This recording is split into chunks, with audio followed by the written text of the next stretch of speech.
before I get going, quiz, I think it had a very high average. I don't know if it was over 9, but it was a very high average on it, so it was good to see. And overall, the average quiz scores have been going up, and on. Let's see here. Any questions at all? I don't think you need to, are the quiz solutions posted or not? Quiz 7? Yeah, we don't have quiz 8. Can you just send me an email? Yeah. Or somebody send me an email, please post the quiz, because I've got all the solutions in a separate folder, I just put them in there in one. And, okay, we did common mode, short word to microwave engineering, it's chapter 10. I sent everybody a message on the rotator Smith chart, did you all get that? Let me talk a little bit about this, and I want to give this from a practical standpoint. When we talk about anything these days, we talk about using very large scale integration or some method of just taking a planar piece of silicon or silicon dioxide and printing on it a whole lot of transistors and other things. Y'all follow me on this? Now, what normally is done with microwave engineering, we're talking about frequencies of the order of about a gigahertz and up. Usually 10 gig and up would be a safe bet for most these days, even though Wi-Fi is still. I mean, when you're talking about 2.45 gigahertz, technically it's microwave, but realistically, that's the very low end. Nowadays, I'll just give you an idea. I mean, you've heard of the 5G services, right? G has nothing to do with gigahertz. It's 5th generation. Now, they are incorporating a whole bunch of different things, including some additional bandwidth that's made available. I want to say it's around, one's at 77 gigahertz, and that's for automotive radar. But all these things can be used for both communication and sensing work if it's done right.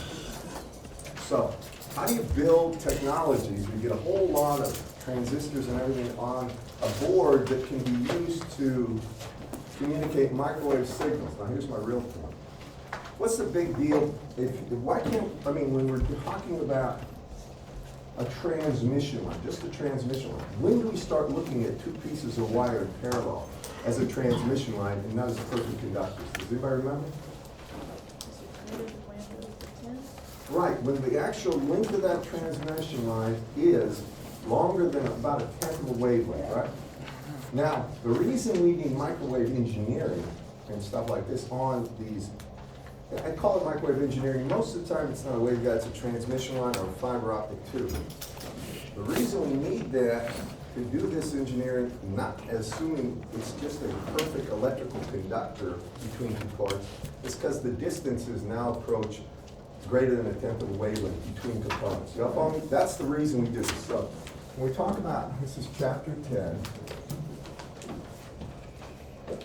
and we talk about microwave engineering,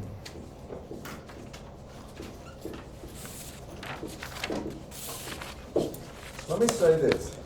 The key to it is how they mount devices on a board. And this is called it's really called a low-loss Doroid board. I'm trying to think, it's a high-frequency laminate. There's all these terms for it. It just means something that is basically like this. This is what the high-frequency laminates are.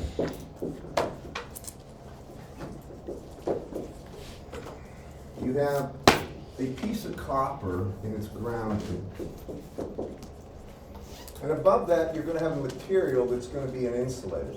Typically, it's silicon dioxide, and the lower the loss on that, the more expensive they are. So then they're going to have silicon dioxide here. And this would be SiO2 or something similar. It's going to be a dielectric. And on top of that, what they do is they they deposit copper. So then there's going to be a copper, something copper on it. Did you all have your microelectronics course? Right? You were exposed to, I mean, from, I don't know who taught this to you, either Whitworth or Dr. New. You remember it with the term lithography? How many do? Did you all learn how transistors were created? Yeah. What class did you learn that in? Digitron. Pardon me? Digitron. Well, normally, I mean, I don't know if you know, do you know the Tchaikovsky process and stuff? They draw a big, it looks like a sausage, out of liquid It's molten silicon, and out of there, they get single crystal silicon, all right? And it's perfectly crystal. You have to have crystal stuff if you're gonna make transistors. If you're gonna make a standard BJT transistors, you have to have it. Then they cut it into very thin sheets. And those sheets, they're gonna laminate with a photoresist on one side. And then they pattern the top of that photoresist. Think of doing what a camera does, only in a negative sense. They have certain patterns, and they expose this to UV light, or it could be X-rays and stuff. These days, I'm not even sure. And that develops the photoresist. It changes its chemical process properties. So then they put that in a solution that dissolves what was developed.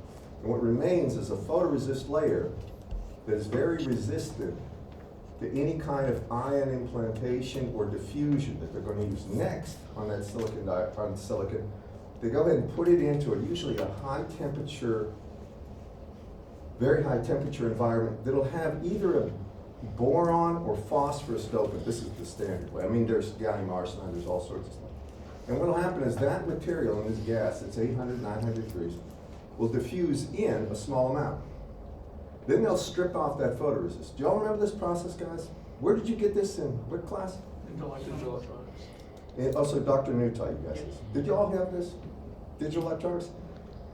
Then once they strip that off, they recode it, and they pattern it with another resist. And they develop that, and they diffuse probably, if it was P-type first, N-type. And I didn't say this, but the actual silicon itself is usually made to be slightly P or N-type. So then you get NPN, or you get basically three different types of materials. The material sandwich in between. You can create base.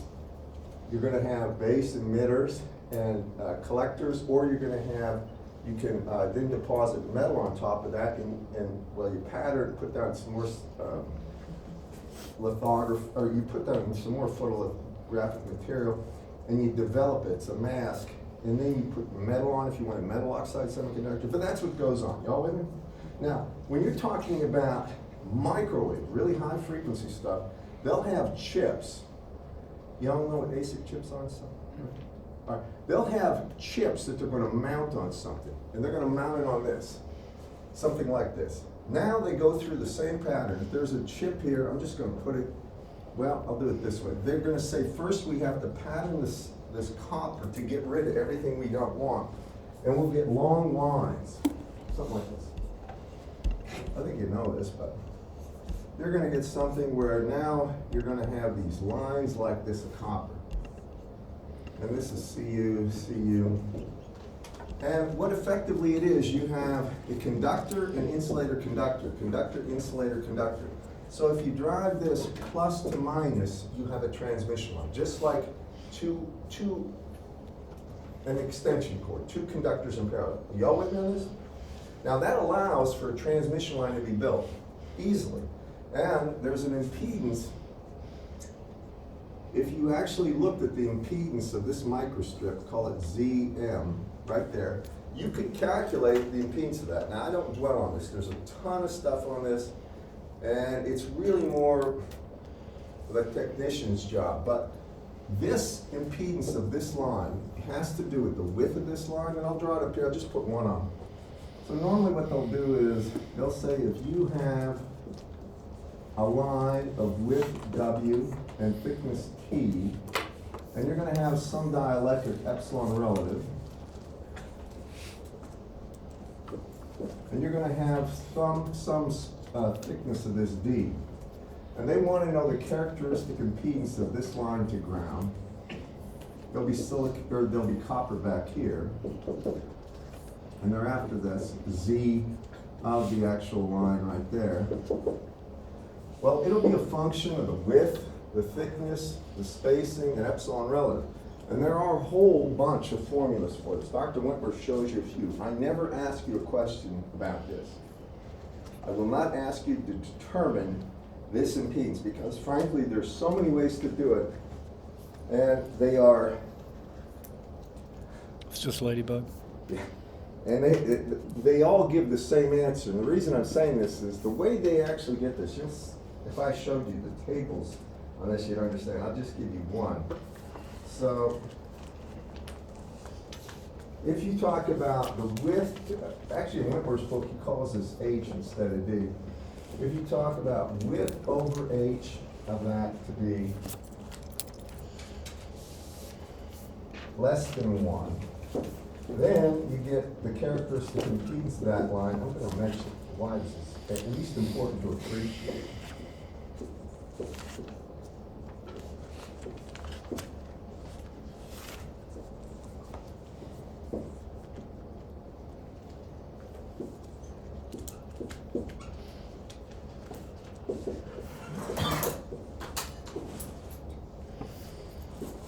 All right, that's the characteristic impedance of that line. And the effective, this E effective is the effective permittivity down before this thing. It would have some effective value.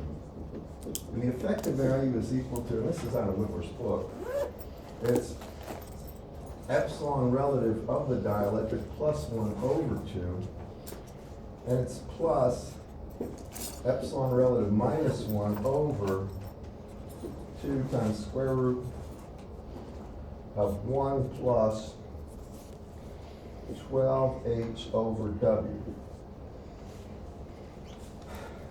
All this is just sort of mumbo jumbo.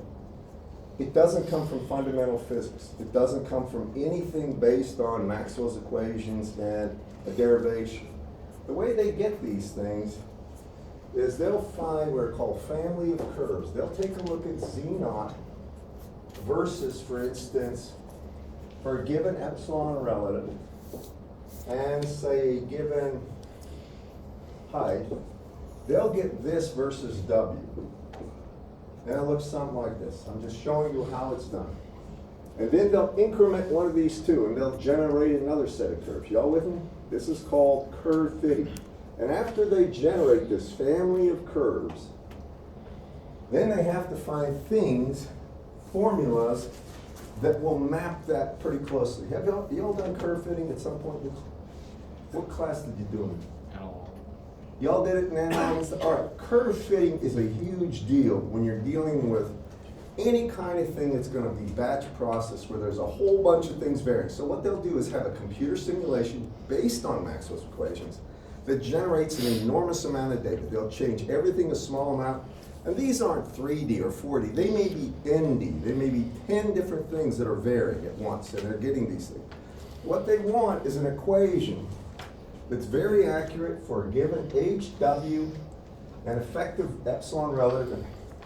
They want something that will give that characteristic impedance. Now, why would they want be so interested in that characteristic impedance of that line? Because it's the thing that hooks two chips together and hooks the actual, say, the power out of a microwave amplifier to an antenna. And they know it has to be impedance matched, all right? We're gonna do everything from on the top of these chips, or I should say these high frequency laminates, they're planar, and we're gonna see, we'll mount one chip here, this is the way it really is.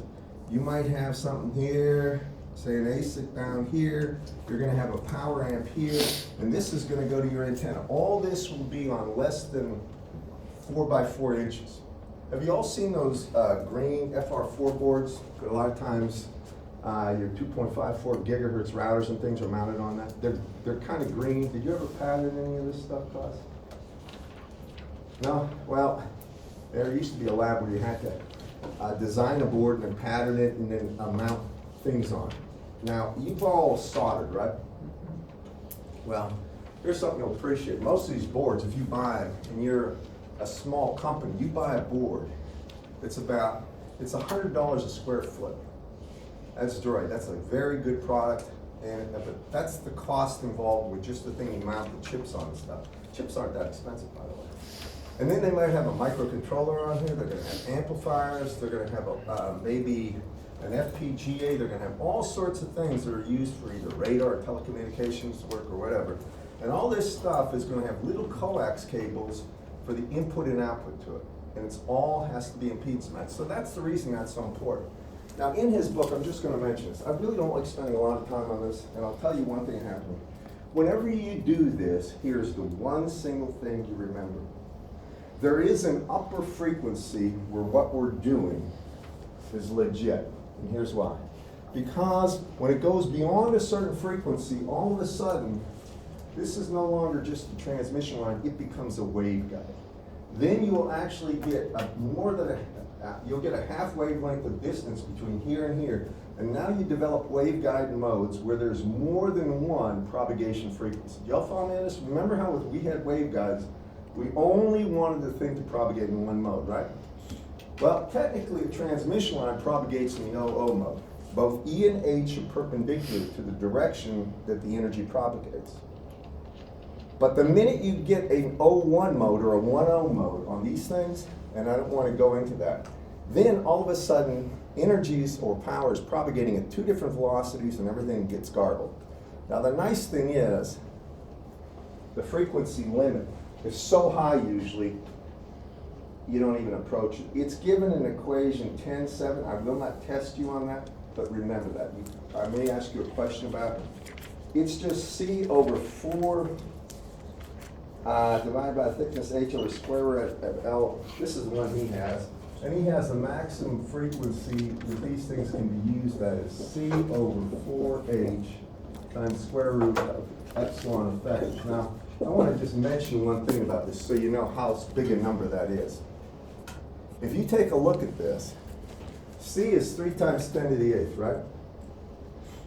Does anybody ever work around Doroid board or F404 or anything? Anybody in here? All right. It's of the thickness of maybe a millimeter, maybe 2 millimeters, very thin. I mean, you can get thick stuff if you have standoff voltages, but generally speaking, it's super thin. They don't want it thick. So if you look at this, just think 3 times 10 to the 8th, let's call it 3 times 10 to the minus 3. That's 3 times 10 to the 10th, right? Then you got the square root of epsilon effective. You're talking about literally, actually it's more than that, to be frank about the thickness, but you're talking about 30, 40, 50 gigahertz or more. Usually you don't approach this unless you're doing some sort of, if you're doing microwave for radar for car, you will get around 77, but you can get thinner boards on that one. In other words, that frequency usually isn't approached. That's the thing. So remember that. Some of you people, when you get, does anybody here work for a small company? Well, I'll just say this to you. People that see dollar signs and want to make a lot of money usually don't. I'm just telling you that. If you focus on money, you usually don't get it. But if you get involved in a small company that is interested, and you're really interested in making product and you see how to do it, something really revolutionary. Gator was started up in Huntsville. Anybody here from Huntsville? You know Gator? You know how many small companies spun off of ideas that people had on the arsenal? Unbelievable numbers. I mean, I can tell you my friends work up there. Faircloth's got Iris, they got a thing called, his basically was my student, doctoral student. All these guys are genius in terms of what they envision to happen and be useful, and they meet a need. But when you're a small company, this is the thing, you do everything. You don't farm out, so you become the guy that builds the board, that mounts the stuff, that designs the circuit, and you've got to know enough about everything so you don't go broke. And that's where this stuff is important. Some of you will work for small companies that are going to do radar work, or they're going to do something that has to do with high frequency stuff. Remember what I'm telling you, the Doroid board, you got to be careful. One thing, that upper frequency, because that will get you, because things are moving up in frequency. Anyway, I'm not going to, I know how some of you think, and I appreciate it. I'm not going to give you a test question or a quiz question about this in terms of the formulas. Just be aware of it. Now, what am I going to test you on is a good question. Since you can look through this and there'll be tons of stuff on the different ways they fabricate boards and different types of board design. But ultimately, they're just pieces of copper separated by a dielectric. Y'all with me? That's it.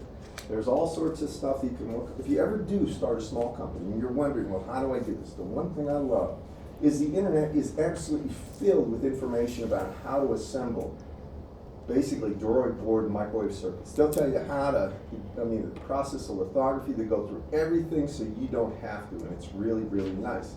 Same thing with circuits. You all know what LT Spice is? All right, what does LT Spice do? You can literally pull the components off the internet from a company you want and put them in there, and it will give you the response. Did you know what P-Spice is, sir? Or not? You didn't know what LT Spice is? Don't you have a class where you do Spice? Or not? Mm-hmm. You do? Did you use LT Spice or not? Oh, you do, okay. Well, all those tools are meant to make your life easy, and the thing is, it takes a lot of the old, look up the manual, I gotta find a part that does this. You can just pull them in, same thing with DuraBoard, with all this stuff with high frequency laminate engineering. So now, we get down to the real issue here, and that is, how do you do it in terms of, suppose you got a component, and I've got a transmission line, and then I want to impedance match it. That's the first thing you think of. Now that back in the day, how did you do impedance matching? Usually stubs, right? Either shunt or series stubs, right? The problem with that is they take a lot of real estate. In other words, you have to have that much free space on a square board, a rectangular board, the topology, and that's not always nice. So what we do is use actually components. We'll actually mount components, both small inductors and capacitors, and only work at one frequency to do the impedance matching and cut down the use of the board space. So these are called L-section matching networks.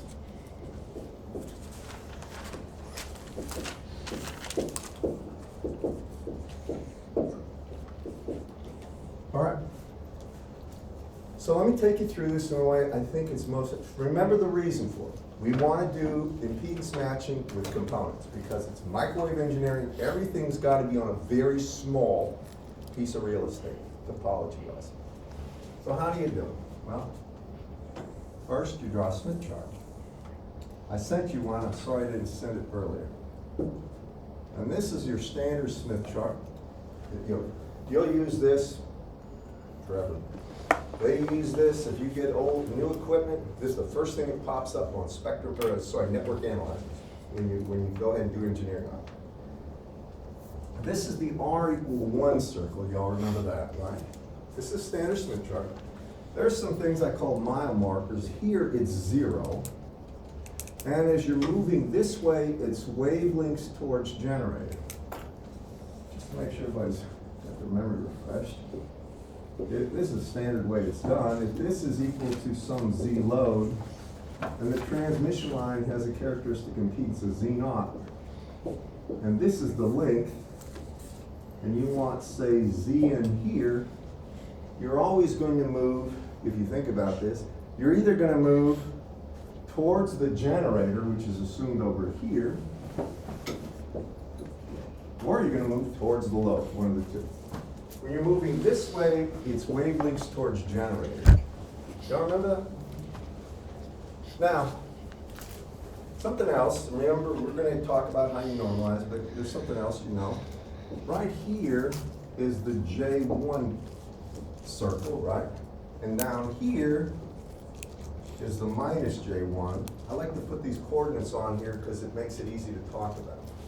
And the rest are just circles that blossom larger and larger for smaller and smaller normalized resistance. And these have their epicenter somewhere off the paper, right? Class, everybody with me on that? All right.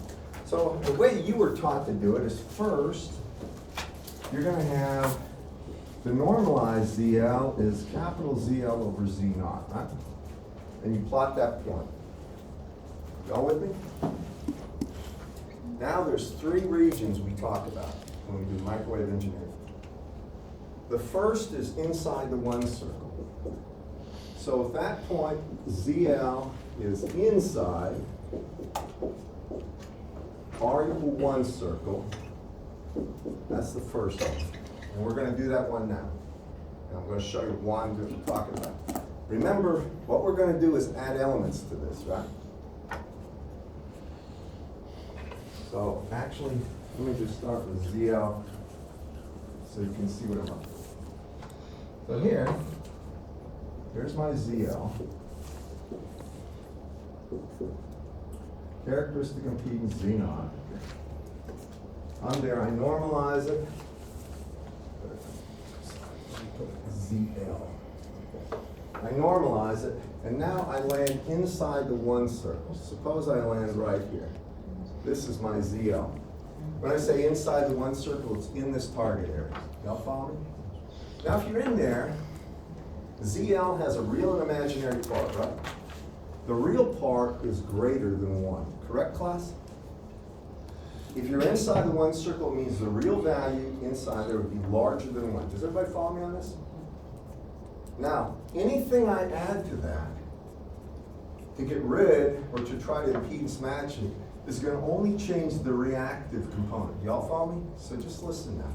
If this is, say, the real value, if this is, say, I don't know, 2 plus J4, if I start adding a minus J4 in series, I can move that thing where it has no J term, it's just 4, right? I mean, or whatever it is. It's just the real value. But you're still not impedance match, because the only way you impedance match, and you guys know this, is when you're on a Smith chart and you go right to the center, where the real part's 1, the imaginary is 0. Y'all with me on that? All right, so if you can't add anything in series to this, this is your first point. What you do is go right through this, and here's where you have this rotated Smith chart. It looks like this. The only thing this is that circle flipped over here. And now, this is the first point. This is ZL. If we go into the admittance domain, this would be YL. Remember, put it here. So, if this is the case, ZL would be that.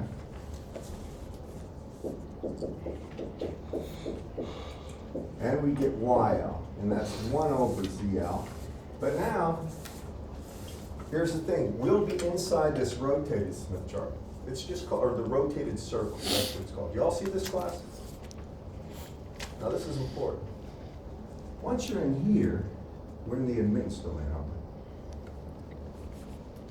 Now what we're going to do is add something in parallel, and admittance. We're going to add an admittance that's either plus or minus JB. It'll be normalized, and I'll get to that in a second, but I want you to appreciate the process. So we're going to add something in parallel or shunt in the admittance domain. And we're going to do that until we go and we hit either this rotated circle at this point or this rotated circle here. Y'all follow me? Now, the nice thing about admittances, they add like resistors in series, right? So let's just say in here you had 3.5 minus J.5. Y'all with me? I want to get back to 0 first, so I add a plus J.5. All right, now I'm here, but I am not on that rotated circle. Now I have to go and add another value that will get me to this point. Y'all with me on this, class? And this is the point you got to look up. This is why these Smith charts are so nice. There's not an easy analytic for this one. So I was at this point right here, call it point 2, and now I move to point 3. This is assuming I'm adding positive J beta, so it's in parallel, and I'll get to what the elements are. Now I'm here. Now, the reason that point's important is, if I take the impedance there, I go right through that center of the circle over here, so this is now still a Y prime, but when I go right through here, and this would be point 4, now I've got that Z prime, and I'm on the 1 circle. Do y'all see that? That's the goal. Once I'm on the 1 circle, here it would be 1 minus J something, wouldn't it? It's impedance. I just add a plus J something to get rid of it. I'll get to the elements in a second. So here, it would be a plus JX here, such that right here, you know that the actual input impedance here would be Zn, would be Z0, or the actual normalized load impedance looking in at that point would be equal to 1. Y'all follow the idea? We're going to go through. Once you start seeing this, it snaps. It goes real quick, but you have to see it. So, practically speaking, for this problem, when I have any impedance that has JX, what do you think? J something is what? An element. Is it a capacitor? It's what? An inductor, isn't it, class? An inductor's normal impedance, the impedance of this normally would be J omega L, right? But if it's normalized, it would be divided by Z0. And that's what this value is right there. the x would be equal to omega L over Z naught. Do y'all follow me? I want to make sure you at least, we'll go through the exact solution to some problems, but I want you to see the method. Now, this is an admittance. This is the one people have the most trouble. It's normalized admittance. First, what is an admittance? Well, if you have an impedance for an inductor, we just got done with it, it's J omega L, right? And if we had an impedance for a capacitor, it's 1 over J omega C. Y'all agree with that? Or minus J over omega C, correct? Now, if it's normalized, it's just divided by Z naught. Y'all agree with that? That's still impedance, right? This is, I'll call this column right here Z normal. All right? What is Y normalized? Well, that's 1 over Z normal, right? Well, 1 over that would be what? Minus J Z naught, right? Over omega L. That's what the normalized admittance of an inductor is. Y'all with me on this? It's got to be normalized, so I did the normalization here because you guys see that better. Now over here, I take 1 over that and I find the normalized, I'll put L here, C here. The normalized impedance, or the normalized admittance of the capacitor is just J omega Z naught times C. It's 1 over that.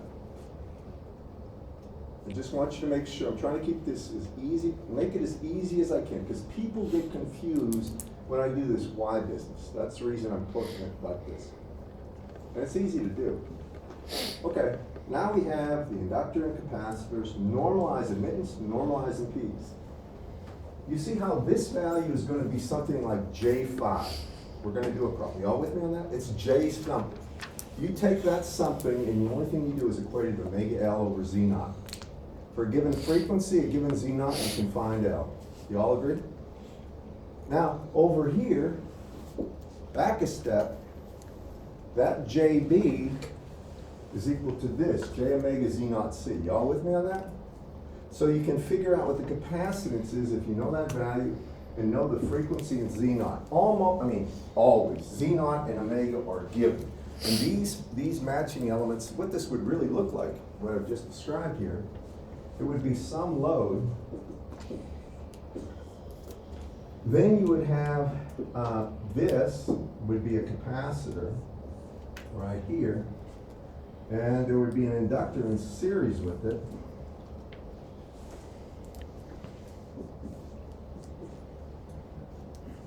And that's what the matching network would look like.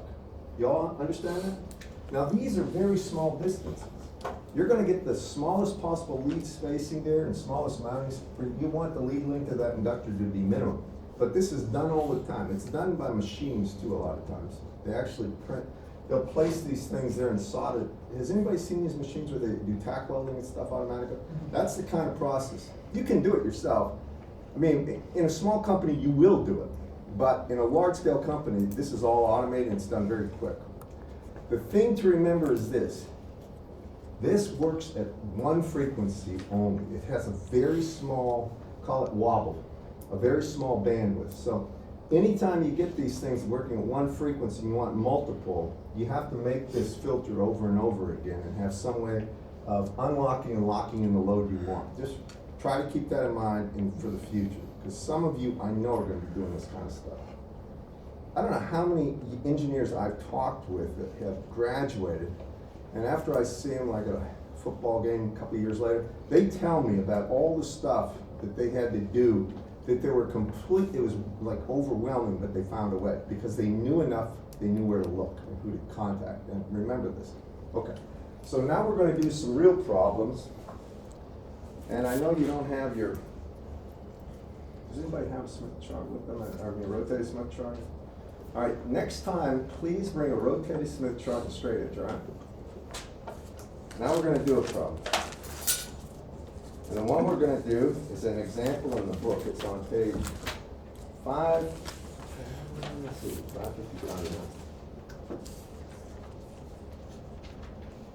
Well, it's example 10.2, but it wants to match a 250 minus J 250 ohm impedance to a 50 ohm line. By the way, these are standard. When you do a field, after you do about 5 to 10 of them, it becomes easy. And remember, this is the first possibility. This is when the actual rotated impedance is inside the line. Now, if the rotated impedance, the normalized impedance is inside the rotated circle, the first element will be a series element, not a shunt element. And I'll get to that. And if you're outside both, it can be either. But first, let me do a concrete example.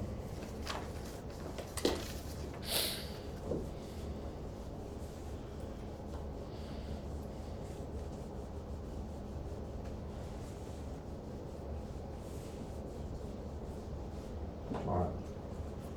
I don't want to use his. So he has an impedance of 250 minus J 250.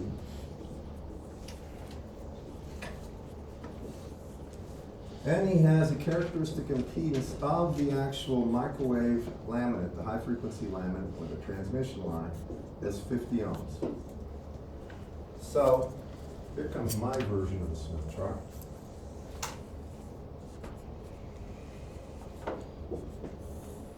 There's one girl in the class I had. She could draw these things almost perfect. And she could be a graphic artist. Something like that. All right, here's the R equal 1. And here's plus J1. Here's minus J1. I think her name's Carlin. You probably know her. Yeah, Carmen. Man, she did notes up. Some of the stuff I posted up there, you see that really good handwriting? That's hers. She can draw these things as if they're professionally done. I don't know how she does. Anyway, you get this, and the first thing we need to do, if we have this, is find ZL. So ZL is capital ZL over Z naught, and that's 5 minus J5. Do y'all agree with that? I simply take ZL 200 divided by 50. Y'all agree with that? All right, now we plot. If you haven't done this in a while, it's not hard to figure. That's R equal 1. This would be probably something close to R equal 5 circle. It's inside, right? Smaller that circle gets, it's symmetric about the equator, the larger the value of R, right? And this is infinity, by the way, and this is 0 for an impedance there. All right, so it's 5. So it's on this circle, it's minus J5. So I'm just going to say it's probably around here. So this is 5 minus J5, and that's your first point right there, right? Clearly, it's inside the one circle, right? It's inside this circle, so it's case 1. So we can't add anything in series, any reactive element, that'll make it just 1. So we have to go to the admittance domain. So the second part of this, we get YL equals 1 over ZL. And I want to say that's 0.2 plus, is it 0.1 plus J 0.1? I forgot.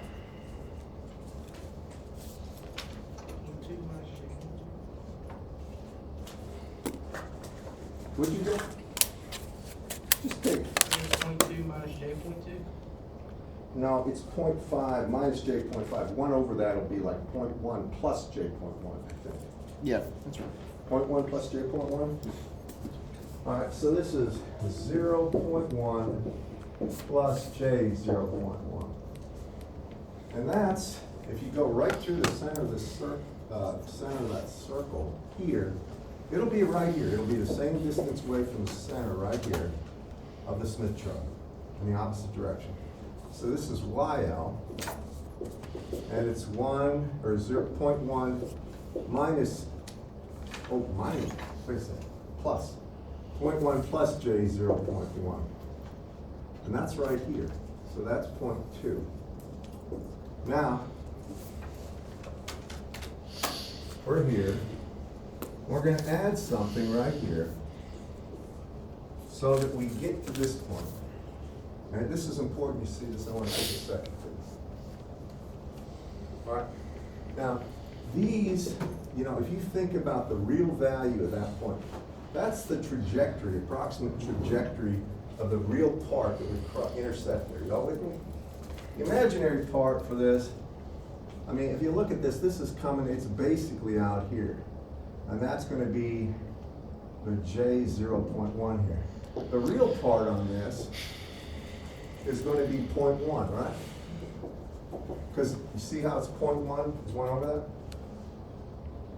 Sorry for being sloppy, but are you following my thoughts on this one? So this is the point. Now look, I know the real part is 0.1, right? I follow up this line, there's trajectory at 0.1 until it hits there. And when it hits there, I'll give you the value. Again.